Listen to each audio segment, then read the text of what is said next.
요셉은 비록 그가 이제 모함을 받고 그리고 사람들로부터 오해를 받아서 감옥에 갇혔지만 그는 감옥에서도 자신이 갖고 있는 소망을 버리지 않습니다. 무엇보다 요셉이 버리지 않았던 건 바로 신뢰입니다. 신뢰. 누구에 대한 신뢰냐면 하나님에 대한 신뢰입니다. 하나님께서는 결코 나를 저버리지 아니할 것이고, 하나님께서는 내게 주신 꿈, 내게 주신 그 하나님의 뜻을 분명하게 이루실 것이라는 그는 그 확신을 가지고 있었습니다. 그러자 하나님께서는 어떻게 하십니까? 그와 함께 하십니다. 요셉이 이 애굽의 땅에 팔려올 때도 함께 하셨고, 그리고 그가 보디발 장군의 집에 팔려와서 일하게 될 때도 함께 하셨고, 그리고 감옥에 있을 때도 함께 하십니다. 그러자 그에게 놀라운 일이 벌어지지요. 바로 그가 가는 곳마다 형통한 겁니다. 비록 노예의 몸이었지만, 종의 몸이었지만, 그는 보디발 장군의 집에서도 사람들을 다스리는 역할을 감당합니다. 온 집안을 다 사람들을 다스려요. 그리고 비록 모함을 받아서 그가 감옥에 갔지만 그는 감옥에서도 하나님이 함께 하심으로 형통합니다. 간수장의 모든 일들을 다 그에게 맡깁니다. 감옥이었지만 그곳에서 그 또한 거기에서 사람들을 섬기기도 하고 그 안의 일들을 또 자유롭게 또 행해나갑니다. 그가 그토록 어디에 가서나 형통할 수 있었던 근본적인 이유는 성경은 분명하게 말합니다. 하나님이 함께 하심으로.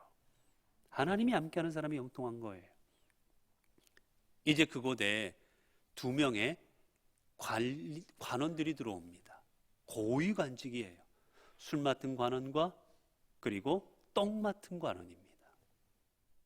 이들은 쉽게 말하면 그냥 떡 굽는 정도가 아닙니다.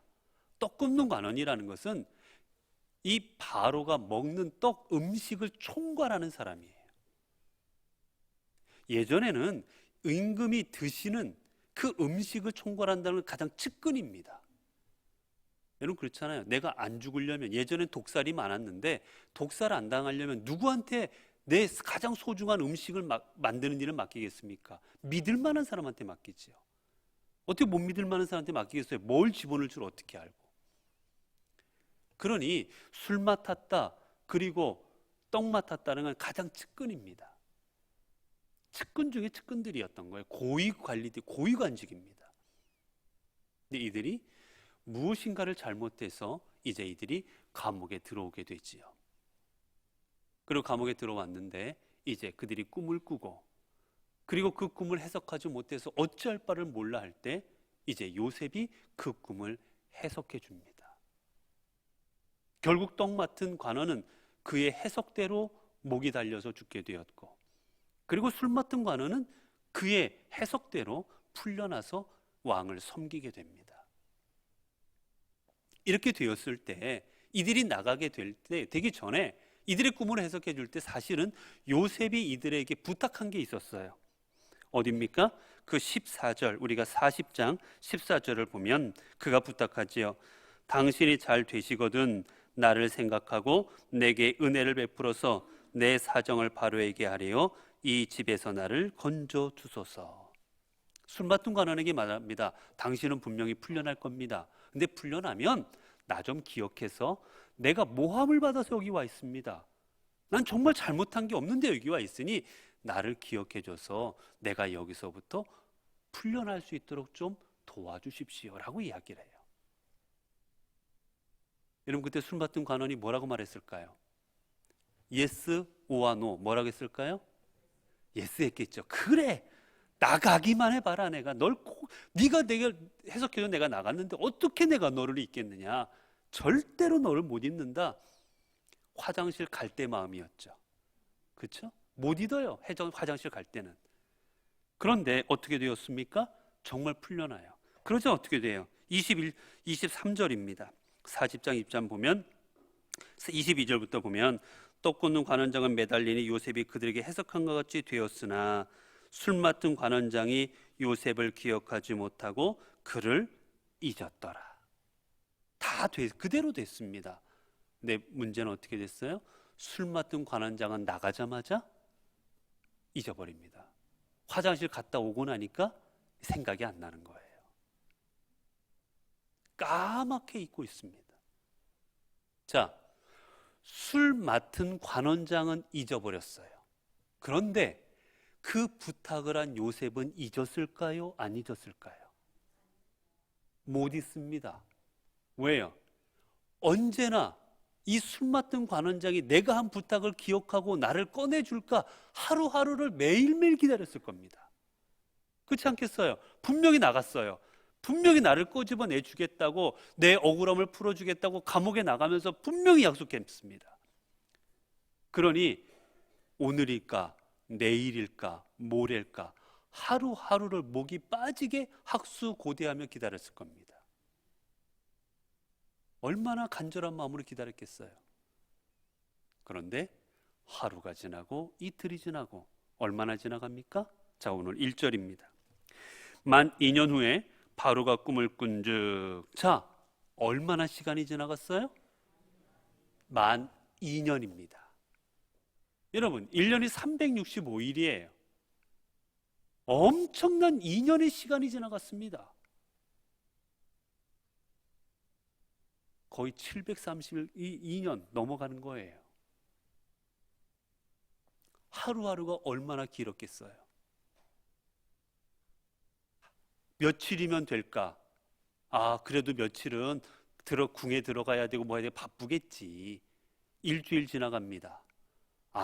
이제 뭔가 얘기하고 있겠지. 한 달 지나갑니다. 일이 어떻게 처리가 되고 있겠지. 그 시간이 하루하루 한 달, 두 달, 세 달, 네 달, 다섯 달, 여섯 달, 12달, 그리고 1년이 지나가고 2년이 넘어갑니다. 여러분, 누군가에게 뭘 부탁했어요. 이것 좀 도와주세요. 부탁했는데 그 사람이 그래요. 내가 꼭 도와주겠습니다. 약속해놓고 2년 동안 안 도와줬어요. 여러분 어떻게 생각하시겠습니까? 여러분 어떻게 생각하시겠어요? 날 위해 기도하고 있겠지라고 생각하시겠습니까? 이 사람 나갈 때 그렇게 도와준다고 해놓고서는 까먹었구나. 여러분 좀 처음에는 서운한 마음이 들고 속상한 마음이 들겠지만 더 지나가서 어떤 마음이 들었겠어요? 좀 원망스럽지 않았겠습니까? 그때는 그렇게 해석해달라고 나한테 매달리더니 이제 와서는 다 까먹고 2년 동안 소식도 없고 찾아오지도 않고 얼마나 속상했겠어요. 이쯤 되면 포기하는 게 맞지 않겠습니까, 여러분? 2년의 시간이 지났는데 에휴, 잊어버렸구나, 끝났다, 포기하지 않겠습니까? 그런데 요셉이 가지고 있는 장점, 요셉이 가지고 있는 그 믿음이 있습니다. 그 믿음이 뭘까요? 포기하지 않는 겁니다. 포기하지 않는 거. 2년이나 지났지만 그는 자신의 꿈을 포기하지 않습니다. 왜 포기하지 않았을까요? 여러분, 왜 2년이나 지나갔는데 아무 소식이 2년 동안 없습니다. 그런데도 왜 포기하지 않았을까요? 요셉이. 그에게는 앞서 말씀드렸듯이 확신이 있었습니다. 무슨 확신입니까? 하나님에 대한 신뢰. 하나님이 나를 버리지 않을 것이다. 17년의 세월이 지나갔습니다. 13년이지요. 17살에 잡혀왔으니 13년의 시간이 지나가고 있지만 내게 13년의 시간 동안 하나님께서는 나를 외면한 적이 없으시고 하나님은 나를 버리신 적이 없으시고 나를 모른 척한 적이 없으신 분이었습니다. 그렇기에 2년이나 시간이 지났지만 요셉은 이 하나님에 대한 신뢰를 내려놓지를 않습니다.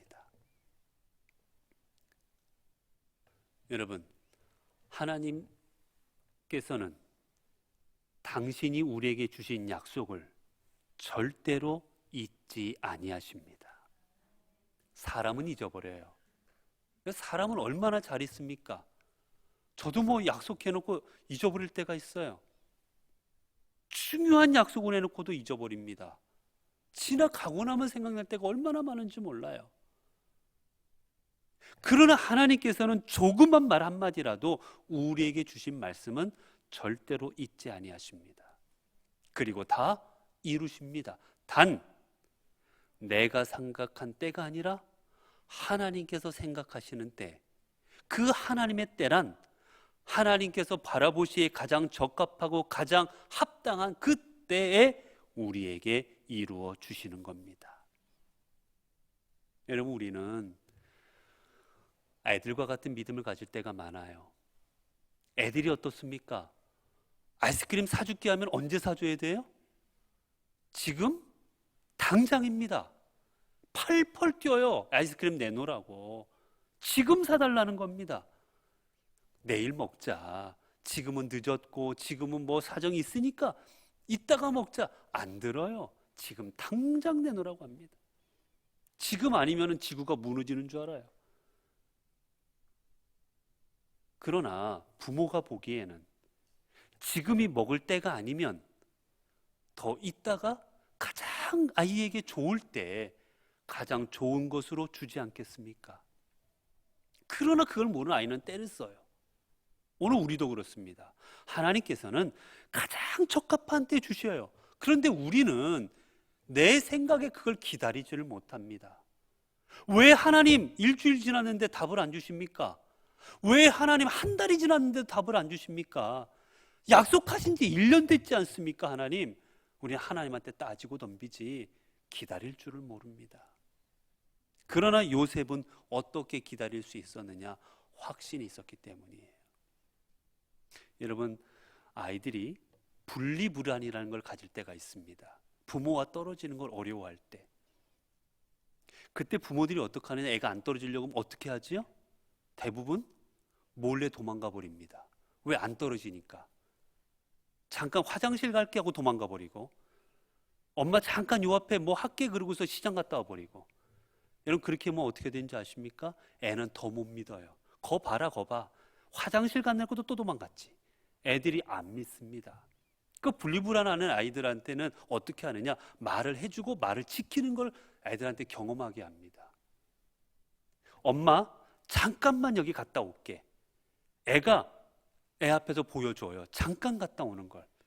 그렇게 점점점 해서 애가 신뢰하게 되는 겁니다. 아, 그래, 엄마가 어디 간다면 갔다 돌아온다. 엄마가 요 앞에 5분만 있다 갔다 온댔으면 엄마는 5분 있다 돌아온다. 애가 신뢰하기 시작하면 분리불안이 그때부터 사라집니다. 신뢰가 있는 거예요. 하나님에 대한 신뢰가 있으면 비록 당장 이루어지지 아니하실지라도, 당장 하나님께서 나에게 응답 주시지 않으실지라도 내게 이루어 주실 줄로 알면 기다리는 겁니다. 우린 그게 안 되니까 못 기다리는 거지요. 오늘 요셉은 기다리고 있습니다. 자, 그 다음에 이제 요셉이 바로가 어떻게 꿈을 꾸고 있습니까? 2절부터 보면 이제 보니 아름답고 살찐 7 암소가 강가에서 올라와 갈밭에서 뜯어먹고, 아름답고 살이 통통하게 오른 암소가 이 강가에서 올라와서 갈밭에서 뜯어먹습니다. 이게 무슨 얘기냐, 여러분? 이 애굽 이쪽은 날이 더워요. 여러분, 그렇잖아요? 혹시 애굽에 그 성지순례 갔다 오시거나 그러면 여기가 되게 덥습니다. 그리고 여기는 파리 같은 해충이 많아요. 그러니 이 소들이 첫 번째 더위를 피해야 됩니다. 우리가 더우면 어디로 풍덩하고 들어가죠? 물로 뛰어 들어가지 않습니까? 이 소들도 그래요. 소들도 더우면 어디로 들어가 버려요? 물로 가 버립니다. 그리고 물에 들어가면 뭐가 안 달라들어요? 여러분, 이 사자를 제일 괴롭히는 게 뭔지 아십니까? 파리예요, 파리. 이건 잡아먹을 수도 없고, 요따만한 애들이 덤벼들면 제일 귀찮게 하는 게, 그거 한번 보면 얼마나 따닥따닥. 여러분, 소 같은 거 키워보면 그 파리에 얼마나 귀찮게 하는지 몰라요. 그래서 파리나 해충들을 피해서 물로 가는 겁니다. 그리고 때가 되면 배고프면 물에서 나와요. 뜯어먹어요. 지금 그 모습입니다. 그래서 이 살찌고 아름다운 소들이 뜯어먹습니다. 그런데 그 다음에 어떻게 돼 있어요? 그 흉하고 파리한 소가 그 아름답고 살찐 7소를 먹은지라. 흉하다, 아주 해롭다, 쓸모없다는 얘기. 아주 해롭고 쓸모없게 생긴 이 파리하다라는 말은 이 깨트리다, 뭐 이런 뜻이에요. 이 깨트려진 이런 보잘것없는 그런 소들이 와가지고는 이 살찌고 아름다운 소를 다 잡아먹어 버렸습니다. 여러분 얼마나 흉측하겠어요. 아름답고 예쁜 소가 있었는데 완전히 흉악한 소들이 나서 그걸 잡아먹어 버렸습니다. 깜짝 놀라서 잠에 깹니다. 자, 그 다음에 잠이 깼는데 그 다음에 어떻게 됐어요? 5절입니다. 다시 잠이 듭니다. 또 곧바로 잠이 들어서 꿈을 꾸니 한 줄기에 무성하고 충실한 7가지 이삭이 나오고 그 후에 또 가늘고 동풍에 마른 7 이삭이 나오더니 그 가는 7 이삭이 무성하고 충실한 7 이삭을 삼킨지라. 또 같은 내용입니다. 좋은 이삭이 있었는데 이 나쁜 이삭들이 이 좋은 이삭을 다 삼켜버리는 거예요. 근데 어쨌거나 장면은 다릅니다. 바로가 이번에도 잠에서 깹니다. 깨보니 뭡니까? 꿈이라. 여러분, 하나님께서는 하나님의 뜻을 우리에게 다양한 방법으로 보여주십니다. 이 계시라는 거에는 2가지가 있어요. 일반 계시가 있고 특별 계시가 있습니다. 이 특별 계시라는 것은 하나님께서 특별한 방법으로 우리에게 계시를 내려주시는 거예요. 이거는 사실 끝났다고 봅니다. 성경으로 예수 그리스도에서 이 땅에 오시고 그리고 주신 성경의 말씀으로 특별 계시는 우리는 끝났다고 봅니다. 그러나 일반 계시, 하나님께서는 우리의 꿈을 통하여, 우리의 삶을 통하여, 우리의 사람들을 통하여 주시는 계시들은 있습니다. 그 꿈도 그 중에 하나예요. 하나님께서는 꿈을 통해 하나님의 어떤 말씀, 하나님의 뜻, 이런 부분도 우리에게 보여주고 계시는 거지요. 자, 아침에 그의 마음이 번민하여 사람을 보내어. 여러분, 번민하다는 말은 괴롭다는 뜻입니다.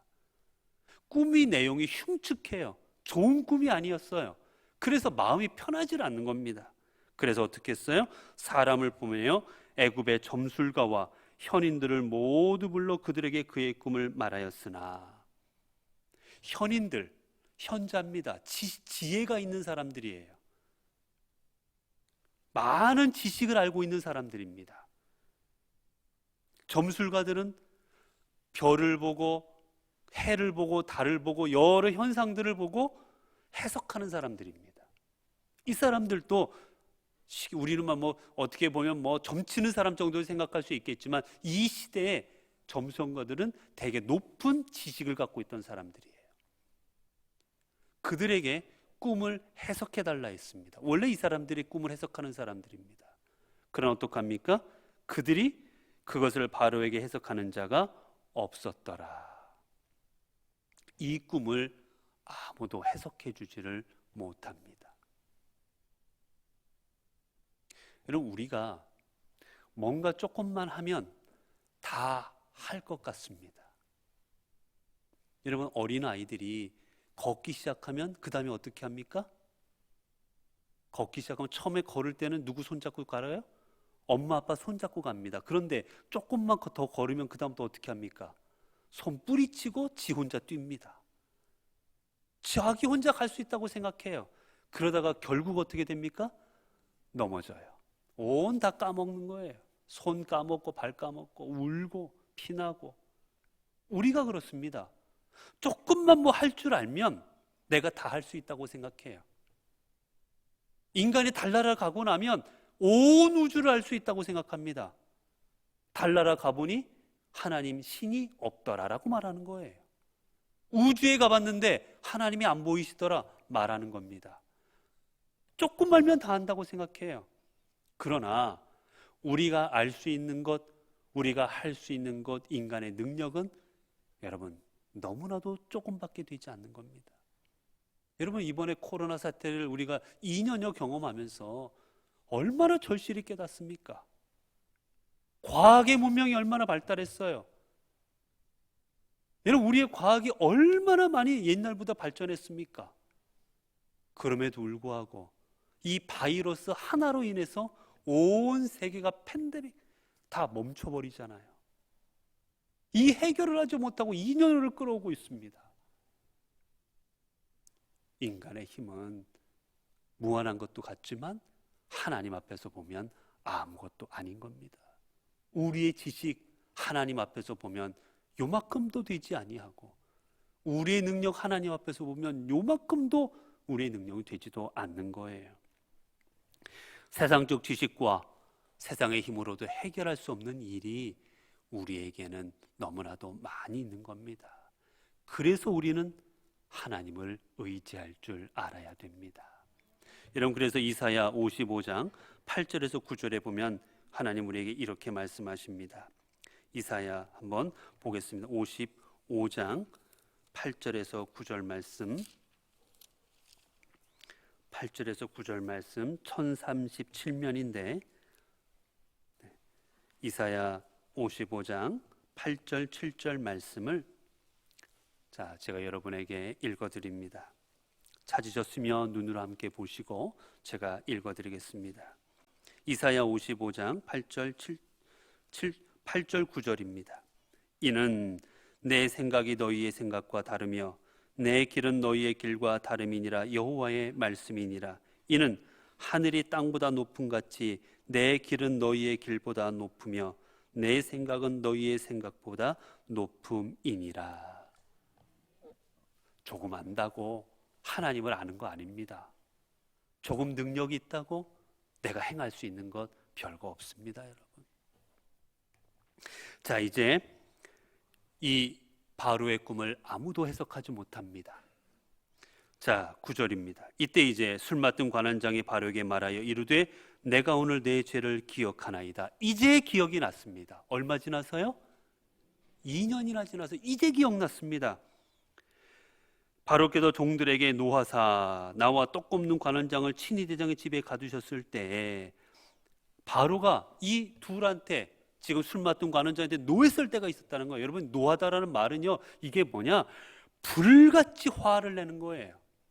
깨트려 버리는 겁니다. 보통 화가 난 게 아닌 거예요. 여러분, 이 시대 왕이 누군가를 향하여 불같이 화를 냈다라는 거는 죽은 목숨인 거지요. 그런데 하나님께서는 이 죽은 목숨인 이 술 맡은 관원장의 목숨을 구하십니다. 왜 구하셨을까요? 하나님의 사역에, 하나님의 일에 도구로 사용하시고자 함입니다. 술 맡은 관원장이 바로에게 제가 감옥에 있을 때 꿈을 해석하는 사람이 있었습니다라고 소개해야 될 거 아니겠습니까? 그래서 하나님께서는 이 술 맡은 관원장이 감옥에 가게 하셨고, 그 감옥에서 요셉을 만나게 하시고, 요셉을 통하여 꿈을 해석받게 하시고, 그리고 다시 풀어주셔서 바로에게 가도록 모든 과정을 다 하나님께서 섭리하여 주셨던 거예요. 여러분, 우리 기독교에는 쓰면 안 되는 말이 하나 있습니다. 뭐냐면 우연이라는 말이에요. 우연이. 우리에게 우연은 없습니다. 하나님의 섭리하심입니다. 하나님께서 무조건 우리의 일을 다 하도록 하나를 개입했다라는 뜻은 아니에요. 오늘 넘어져라, 너 깨져라, 그런 것까지 하는 거, 그거는 내가 약해서 깨지고 내가 약해 넘어질 수는 있습니다. 하나님께서 허락하시는 거지요. 그러나 우리는 그 모든 일들을 뭐라 말하느냐? 하나님의 섭리하심이라고 생각합니다. 야, 오늘 죄송합니다. 세상 말로 야, 오늘 재수 좋았다. 야, 오늘 재수 좋아서 내가 무슨 일이 있었다. 여러분, 그거 재수 좋은 게 아니에요. 하나님의 섭리하심인 겁니다. 오늘 우리의 삶은 내가 좋은 일이 있었다고 마냥 좋은 것도 아니고, 내게 고달픈 일이 있었다고 마냥 고달픈 것도 아니에요. 왜요? 하나님께서는 이 모든 것을 통하여 섭리하셔서 하나님의 선을 이루시기 때문입니다. 그렇게 보면 좋은 일도 하나님 앞에 감사할 일이지만 우리에게 어려운 일들조차도 하나님 앞에 감사할 일인 것입니다. 하나님은 그것을 통해 하나님의 선하신 뜻을 이루어 가실 거기 때문이에요. 자, 이제 말을 합니다.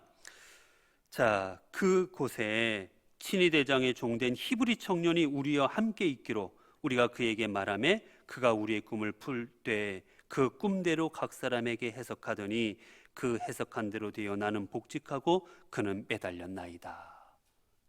왕에게 솔직하게 자기 있었던 일을 다 말했습니다. 그러자 어떻게 합니까? 바로가 사람을 보내어 요셉을 부릅니다. 14절이지요. 이에 바로가 사람을 보내어 요셉을 부르매 그들이 급히 그를 옥에서 내놓은지라. 그렇죠? 왕이 명령하는데 어떻게 합니까? 급히 내놨습니다. 그러자 요셉이 수염을 깎고 그의 옷을 갈아입고 바로에게 들어가니. 바로에게 갑니다. 갈 때 어떻게 갔습니까? 수염을 깎고. 여러분, 아무것도 아닌 것 같지만 요셉은 셈족이에요. 셈족은 머리를 안 깎습니다. 수염을 안 깎습니다. 여러분, 이 수염을 안 깎아요. 수염을 기릅니다. 여러분, 유대 랍비들 보고 하면 수염을 길렀어요. 멋있게. 수염을 깎는 건 수치스러운 일입니다. 성경에 보게 되면 다윗이 사무엘하 10장 4절에 보면 다윗이 암몬 족속과 싸울 때가 있었어요. 그때 암몬 족속에게 사절단을 보냅니다. 그러자 이 암몬의 왕이 이 다윗을 모욕하고자 어떻게 했느냐면 사절단의 수염을 깎아버립니다. 그러고 돌려보내요. 그러자 그 사절단이 예루살렘으로 돌아오지 못하게 하고 다윗이 그들을 성에서 수염이 자랄 때까지 기다려줍니다. 왜요? 수염이 깎인 채로 들어오면 그들이 창피할까봐, 수치스러워할까봐 수염이 자랄 때까지 기다렸다가 들어오게 해줍니다. 그런데 오늘 요셉은 수염을 깎습니다. 여러분, 이 문화, 내가 수염 깎았다고 내가 하나님의 백성이 아니겠습니까? 내가 수염을 깎았다고, 내가 바로에게 가기 위해서 내가 수염 깎고 들어갔다고 해서 하나님께서 야, 이제부터 너란 땡이다, 끝났다, 너 안 본다라고 말씀하시겠어요? 여러분, 교회에서 우리가 신앙생활 하려면 우리가 지켜야 될 것도 있고 때로는 내려놓을 줄 알아야 되는 것도 있습니다. 신앙적인 건 지켜야 돼요. 예배 드리는 것, 하나님 앞에 기도하는 것, 말씀대로 사는 것 지켜야 됩니다. 때로는 목숨 걸고라도 지켜야 돼요. 그러나 그렇지 않은 것들은 포기할 줄도 알아야 됩니다. 여러분, 사도 바울이 뭐라고 그랬습니까? 성전에 아닌 저 이방 제단에 바쳐진 고기들을 먹으라고 그랬어요. 하나님의 영광을 위하여 먹어라. 그거 먹어도 상관없다라는 거예요. 그러나 신앙적으로 문제가 생길 때까지는 먹지 마라. 여러분, 그러나 우리는 거꾸로 할 때가 많아요. 신앙적인 건 쉽게 버립니다. 예배 시간 안 지키고 예배 안 드리고 말씀대로 이런 거 쉽게 버려요. 그런데 버려도 되는 문화적인 것들은 죽어도 안 버립니다. 목숨 걸고 지킵니다. 예전부터 했던 건데, 이거 옛날부터 이렇게 해왔는데 절대로 안 버립니다. 신앙적인 건 쉽게 내동댕이 치면서 지금까지 내가 살아왔던 내 문화는 안 버려요. 거꾸로입니다. 문화는 버릴 줄 알아야 돼요. 지금까지 살아왔어도, 지금까지 수염을 안 깎았어도 수염을 깎아야 되는 상이면 깎아야 되는 겁니다. 여러분, 우리 교회가 수십 년, 40년 동안 해왔어도 이제 새로운 것에 맞춰 나가려면 맞춰 나가는 거예요. 예전부터 해왔다고 지키는 거 아닙니다, 여러분. 그러나 그 모습이 신앙에 관계된 거라면 지켜야죠. 그렇지 않은 것들은 내려놓을 줄 알아야 돼요. 그래야 하나님의 뜻을 이루는 겁니다. 오늘 만약에 요셉이 나는 수염 죽어도 못 깎는다, 이 수염을 깎는 게 애굽의 문화입니다. 바로에게 나가려면 수염 깎았어야 됐어요. 그러면 바로에게 안 나갔다, 하나님의 뜻 못 이룹니다. 하나님의 뜻을 이루는 방법이 내가 수염을 깎는 것이라는 것을 깨달았던 요셉은 과감히, 비록 내가 지금까지 수염을 기르고 살았어도 수염을 기르는 게 나의 자신을 존귀하게 여기는 거라 생각했어도 그는 깎고 나아갑니다. 왜요? 나 자신을 위해서가 아니라 하나님을 위해서입니다. 우리 교회도 마찬가지입니다. 하나님을 위해서라면 내가 45년 동안 20년 동안 했던 것도 버릴 줄 알아야 됩니다. 수십 년 했어도 상관없어요. 100년, 수백 년에 상관없습니다. 하나님을 위해서라면 버릴 줄 알아야 돼요. 그러나 하나님께서 원하시는 일이라면 버리지 말아야 됩니다. 이제 요셉은 바로의 꿈을 해석해 줍니다. 7 암소 그리고 풍성한 벼 이삭은 7년의 풍년이요. 그 뒤에 파리한 암소가 나왔던 것은 7년의 흉년인데 그 7년의 흉년이 훨씬 클 것이므로 앞에 풍년이 있었는지도 모르게 될 것입니다. 그 꿈을 해석해 줍니다. 그리고 말을 하지요. 그러니 이 흉년을 대비해서 이 모든 상황들을 잘 이끌어갈 만한 현명하고 지혜로운 관리를 뽑으십시오 라고 왕에게 조언을 해줍니다. 그게 바로 36절의 말씀이에요.